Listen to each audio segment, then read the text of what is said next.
నజరేయుడైన దైవ కుమారుడు అయిన క్రీస్తువయ్యా అని అన్నాడు. అనగానే యేసుక్రీస్తు ప్రభు పేతురు వైపు చూస్తున్నాడు. సీమోను బర్యోనా, నీవు ధన్యుడు, యు ఆర్ బ్లెస్డ్. పరలోకమందున్న నా తండ్రి ఈ విషయం బయలుపరిస్తేనే కానీ నీకు ఈ విషయం తెలీదు, నీకు ఈ విషయం దేవుడే బయలుపరిచాడు అనగానే సీమోను చాలా హ్యాపీగా ఉన్నాడు. అది జరిగింది 16-17 వచనాలు.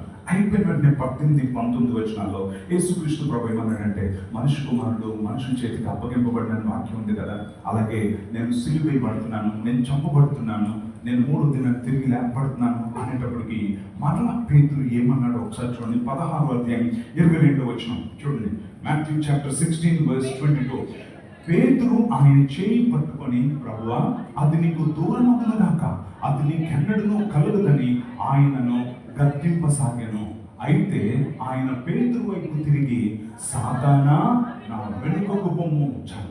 ఇక్కడ మనం చూసినట్లయితే 16-17 అధ్యాయంలో మనం చూస్తే యేసుక్రీస్తు ప్రభు ఏమన్నాడంటే, నువ్వు ధన్యుడువు, దేవుడు నీకు విషయం బయలుపరిచాడు, అందుకే మాట్లాడు పేతురు అని చెప్పిన తర్వాత అప్పటికి పేతురునికి గర్వం ప్రవేశించింది. తర్వాత యేసుక్రీస్తు ప్రభు నేను సిలువకి అప్పగింపబడతాను, నేను మరణించాల్సి ఉంది అని చెప్పేటప్పుడు వెంటనే పేతురు ఏం చేస్తాడంటే, యేసుక్రీస్తు ప్రభు చేయి పట్టుకొని ఎలా మినిస్ట్రీ చేయడం డైరెక్షన్ చేస్తున్నాడు. అక్కడ నో నో నో నో ప్రభా, నువ్వు అస్సలు అలా అనకూడదు, నీ నోటితో కూడా అలా అనకూడదు ప్రభా, ఇటువంటి నీకు దూరమగును గాక, ఎట్టి పరిస్థితులు నీకు మరణం కలుగుకుండును గాక, నువ్వు అలా చెప్పొద్దు అని గద్దింపసాగాను.